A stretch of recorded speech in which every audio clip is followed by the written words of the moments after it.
एक सांगू का, मला माझं दिलेले पैसे माघारी मागायला सुद्धा लाज वाटते. एखाद्यानं लग्नामध्ये जेवायला जरी बोलवलं असतं ना, तरी त्या ठिकाणी मला म्हणजे जेवताना मला लाज वाटते.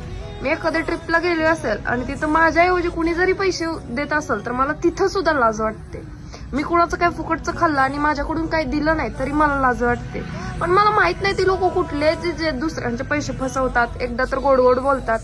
आणि कसं एक पैसा म्हणजे माणूस खूप कष्टानं कमवलेला असतोय, त्यानं काहीतरी स्वप्न बघितलेले असते, ते आपल्या घरातल्यानं जपायचं असते. पण ही भिकारसारखी जर तुमची स्वप्न असली ना, एखाद्याचं लुबडायचं लुटायचं, ही तुम्हाला तात्पुरतं सॅटिस्फॅक्शन देऊ शकते. पण एक वेळ अशी येणार आहे ना, स्वतःच्या नजरेत पडणार आहे, त्यावेळेस तुम्हाला कोणी बघायला येणार नाही. अरे कर्म बदला रे, कर्म. कोणी तर आयुष्यभर जगण्यासाठी नाही आलं. आयुष्य कधी संपल ह्याची गॅरंटी कुणाला नाही. पण एखाद्याला फसवू नका, एखाद्याच्या वर अशी वेळ आणू नका. ज्यानं तुम्हाला चांगला माणूस म्हणून पैसे दिले, त्याला भिकारी असल्याची जाणीव तुम्ही करून देऊ नका. एवढंच करा.